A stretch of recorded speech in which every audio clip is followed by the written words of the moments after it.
Hi friends, welcome back to our channel. ഇന്ന് ഞാൻ വന്നിട്ടുള്ളത് നമുക്ക് നുറുക്ക് ഗോതമ്പ് വെച്ചിട്ട് വളരെ പെട്ടെന്ന് തന്നെ ഉണ്ടാക്കിയെടുക്കാൻ പറ്റുന്ന നല്ല ടേസ്റ്റി ആയിട്ടുള്ള ഒരു കിണ്ണത്തപ്പത്തിൻ്റെ റെസിപ്പി ആയിട്ടാണ്. അപ്പോൾ അധികം സമയമൊന്നും വേണ്ട കേട്ടോ, പെട്ടെന്ന് തന്നെ ഉണ്ടാക്കിയെടുക്കാനും പറ്റും. അപ്പോൾ നമുക്ക് ടൈം കളയാതെ വീഡിയോയിലോട്ട് പോയാലോ. അപ്പോൾ നമ്മുടെ നുറുക്ക് ഗോതമ്പ് വെച്ചിട്ടുള്ള കിണ്ണത്തപ്പം ഉണ്ടാക്കുന്നതിന് വേണ്ടിയിട്ട് ഞാനിവിടെ ഒരു 1/2 കപ്പ് നുറുക്ക് ഗോതമ്പാണ് എടുത്തിട്ടുള്ളത്. നല്ലപോലെ കഴുകിയിട്ട് ഒരു അരമണിക്കൂർ ഞാൻ കുതിർക്കാനായിട്ട് വെച്ചിട്ടുണ്ടായിരുന്നു. ഇപ്പോൾ അതിൽ വെള്ളമൊക്കെ ഒന്ന് ഊറ്റിയെടുത്തിട്ടുണ്ട്. ഇനി ഞാനിവിടെ ഒരു പാൻ എടുത്ത് വെച്ചിട്ടുണ്ട്. അതിലേക്ക് നമ്മൾ കഴുകി എടുത്ത് വെച്ചിരിക്കുന്ന ഗോതമ്പ് ഇട്ട് കൊടുക്കാം. ഇനി മീഡിയം ഫ്ലെയിമിൽ ഇട്ടിട്ട് നമ്മൾ നല്ലപോലെ ഇതൊന്ന് വറുത്തെടുക്കണം. നമ്മൾ കഴുകി എടുത്തിട്ടുള്ള വെള്ളമൊക്കെ ഉണ്ടാവുമല്ലോ, അതൊക്കെ പോകുന്നത് വരെ നല്ലപോലെ ഇതൊന്ന് വറുത്തെടുക്കണം. അപ്പോൾ നമ്മൾ സാധാരണ ഉണ്ടാക്കുന്ന കിണ്ണത്തപ്പൊക്കെ നല്ല ടേസ്റ്റ് അല്ല, അതുപോലെ തന്നെ ഈ ഒരു നുറുക്ക് ഗോതമ്പ് വെച്ചിട്ടുണ്ടാക്കുന്ന കിണ്ണത്തപ്പം നല്ല സൂപ്പർ ടേസ്റ്റാണ് കേട്ടോ. ഇപ്പോൾ ഗോതമ്പൊക്കെ നല്ലപോലെ തന്നെ ഒന്ന് വറുത്തെടുത്തിട്ടുണ്ട്. ഇനി ഇതിലേക്ക് ഒരു 1/4 കപ്പ് തേങ്ങ ചിരകിയതും കൂടെ ചേർത്തിട്ട് നല്ലപോലെ ഒന്ന് ചൂടാക്കി എടുക്കണം.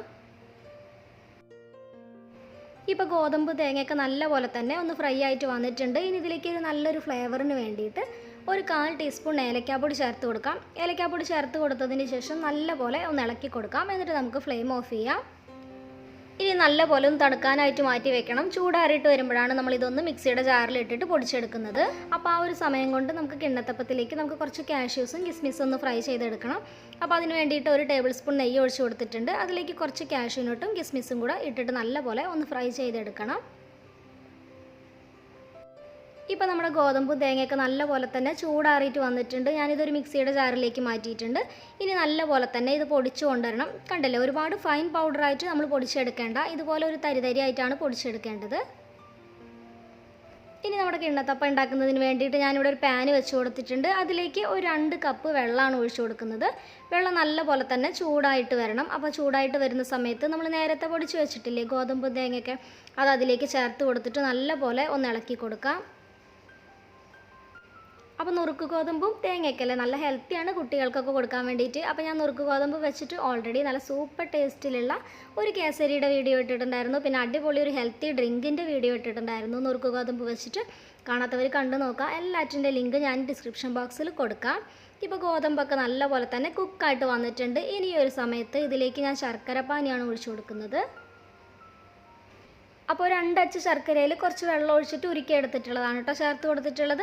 അപ്പോൾ ശർക്കര പാനിയൊക്കെ ചേർത്ത് കൊടുത്തപ്പോൾ കണ്ടില്ലേ, നമ്മുടെ കിണ്ണത്തപ്പൊക്കെ നല്ല സൂപ്പർ കളറായിട്ട് വന്നിട്ടുണ്ട്. ഇനി ശർക്കര പാനിയൊക്കെ വറ്റിയിട്ട് ഇത് പാനിൽ നിന്നൊക്കെ വിട്ട് വന്ന് തുടങ്ങും. അതുവരേക്കും നമുക്ക് മീഡിയം ഫ്ലെയിമിലിട്ടിട്ട് ഇളക്കി കൊടുക്കാം. അപ്പോൾ നമ്മുടെ കിണ്ണത്തപ്പത്തിന് നല്ലൊരു സൂപ്പർ ടേസ്റ്റിന് വേണ്ടിയിട്ട് ഞാനിവിടെ 1 ടീസ്പൂൺ നെയ്യ് ഇപ്പോൾ ചേർത്ത് കൊടുക്കുന്നുണ്ട്. എന്നിട്ട് നല്ലപോലെ ഒന്ന് ഇളക്കി കൊടുക്കാം. നെയ്യ് എത്ര ചേർത്ത് കൊടുക്കുന്നു അത്രയ്ക്ക് ടേസ്റ്റാണ് കേട്ടോ നമ്മുടെ കിണ്ണത്തപ്പത്തിന്. അപ്പോൾ ഞാനിതിലേക്ക് 1 ടേബിൾ സ്പൂൺ നെയ്യും കൂടെ ചേർത്ത് കൊടുക്കുന്നുണ്ട്. പിന്നെ നമ്മൾ നേരത്തെ ഫ്രൈ ചെയ്ത് വെച്ചിട്ടുള്ള കാഷ്യൂസും കിസ്മിസും ഉണ്ടല്ലോ, അതിൽ നിന്ന് കുറച്ച് ചേർത്തിട്ട് നല്ലപോലെ ഒന്ന് ഇളക്കി കൊടുക്കാം. അപ്പോൾ ശർക്കര പാനിക്ക് പകരം പഞ്ചസാര വേണമെങ്കിലും ചേർത്ത് കൊടുക്കാം കേട്ടോ. പക്ഷെ ഒന്നും കൂടെ നല്ല ഹെൽത്തി ആയിട്ടുണ്ടാവുക നമുക്ക് ശർക്കര പാനി ചേർത്ത് കൊടുക്കുമ്പോഴാണ്. അപ്പോൾ നല്ല കളറും കിട്ടും. പഞ്ചസാര ആണെങ്കിൽ നമുക്ക് അത്രയ്ക്ക് കളർ ഉണ്ടാവില്ല. ഇപ്പോൾ കണ്ടില്ലേ, നല്ലപോലെ പാനിൽ നിന്നൊക്കെ വിട്ട് വന്ന് തുടങ്ങി. ഈ ഒരു സമയമാകുമ്പോൾ നമുക്ക് ഫ്ലെയിം ഓഫ് ആക്കാം. അപ്പോൾ ഞാനിവിടെ നമ്മുടെ കിണ്ണത്തപ്പം സെറ്റാകാൻ വേണ്ടിയിട്ട് വെക്കുന്നത് ഇതുപോലുള്ള ഒരു ടിഫിൻ ബോക്സിലാണ് കേട്ടോ. അപ്പോൾ പെട്ടെന്ന് തന്നെ വിട്ട് കിട്ടാൻ വേണ്ടിയിട്ട് അതിൽ കുറച്ച് നെയ്യ് ഒന്ന് സ്പ്രെഡ് ചെയ്ത് കൊടുത്തിട്ടുണ്ടായിരുന്നു. എന്നിട്ട് നമുക്കതിലേക്ക് നമ്മൾ നേരത്തെ റെഡിയാക്കി വെച്ചിരിക്കുന്ന ആ മിക്സ് ഇട്ട് കൊടുക്കാം. ഇനി ഒരു സ്പൂണിൽ നെയ്യ് പുരട്ടിയിട്ട് നമുക്കിത് നല്ലപോലെ ഒന്ന് ലെവൽ ചെയ്തെടുക്കണം. ഇതുപോലെ നല്ലപോലെ ഒന്ന് ലെവൽ ചെയ്തെടുക്കണം കേട്ടോ. അപ്പോഴാണ് ചൂടാറിയിട്ട് വരുമ്പോൾ നമുക്ക് പെട്ടെന്ന് തന്നെ വിട്ട് കിട്ടുക. ഇനി ഇത് സെറ്റാവാൻ വേണ്ടിയിട്ട് നമുക്ക് കുറച്ച് നേരം വെക്കാം. അപ്പോൾ ഫ്രിഡ്ജിലൊന്നും വെക്കേണ്ട ആവശ്യമില്ല കേട്ടോ, പുറത്ത് തന്നെ വെച്ചാൽ മതി. ഇപ്പോൾ കണ്ടില്ലേ, നമ്മുടെ കിണ്ണത്തപ്പൊക്കെ നല്ലപോലെ തന്നെ സെറ്റായിട്ട് ചൂടാറിയിട്ട് വന്നിട്ടുണ്ട്. ഇനി നമുക്കിതൊരു പ്ലേറ്റിലോട്ട് മാറ്റാം. അപ്പോൾ ഇതുപോലെ വെച്ചിട്ട് നമ്മളൊന്ന് ഇതുപോലെ തട്ടി കൊടുത്താൽ മതി കേട്ടോ. നമ്മൾ നെയ്യൊക്കെ സ്പ്രെഡ് ചെയ്ത് കൊടുത്തത് കൊണ്ട് തന്നെ നമുക്ക് പെട്ടെന്ന് തന്നെ വിട്ട് കിട്ടിക്കോളും. കണ്ടേ, നമ്മുടെ അടിപൊളിയായിട്ടുള്ള നല്ല ടേസ്റ്റി ആയിട്ടുള്ള നുറുക്ക് ഗോതമ്പ് വെച്ചിട്ടുള്ള കിണ്ണത്തപ്പം റെഡി ആയിട്ടുണ്ട്. ഇനി നമുക്കൊരു ഭംഗിക്ക് വേണ്ടിയിട്ട് അതിൻ്റെ മേലെ കുറച്ച് കാഷ്യൂനട്ട് ഫ്രൈ ചെയ്തത് വെച്ച് കൊടുക്കാം. അപ്പോൾ ചൂടാറിയിട്ട് നല്ലപോലെ ഇതുപോലെ സെറ്റായിട്ട് വരുമ്പോൾ നമുക്ക് ഇതുപോലെ കട്ട് ചെയ്തെടുക്കാം. അപ്പോൾ സിമ്പിളല്ല ഉണ്ടാക്കിയെടുക്കാൻ വേണ്ടിയിട്ട് അധികം സമയമൊന്നും വേണ്ട. അപ്പോൾ എല്ലാവരുടെ വീട്ടിലും ഇപ്പോൾ നുറുക്ക് ഗോതമ്പൊക്കെ ഉണ്ടാവും അല്ലേ. അപ്പോൾ നിങ്ങൾ എന്തായാലും ട്രൈ ചെയ്ത് നോക്കുക, ഇഷ്ടമാവും. നല്ല ഹെൽത്തിയാണ്, കുട്ടികൾക്കൊക്കെ ഉണ്ടാക്കി കൊടുക്കാം. എന്നിട്ട് ഇഷ്ടമായിട്ടുണ്ടെങ്കിൽ കമൻറ്റ് ബോക്സിൽ വന്നിട്ട് ഒന്ന് കമൻറ്റ് ചെയ്യാം കേട്ടോ. അപ്പോൾ ഇത്രയുള്ള ഇന്നത്തെ ഒരു വീഡിയോ എന്ന് പറയുന്നത്. അപ്പോൾ ഈ ഒരു ഹെൽത്തി ആയിട്ടുള്ള ഈ ഒരു കിണ്ണത്തപ്പത്തിൻ്റെ റെസിപ്പി നിങ്ങൾക്ക് എല്ലാവർക്കും ഇഷ്ടമായിട്ടുണ്ടാവും എന്ന് വിചാരിക്കുന്നു.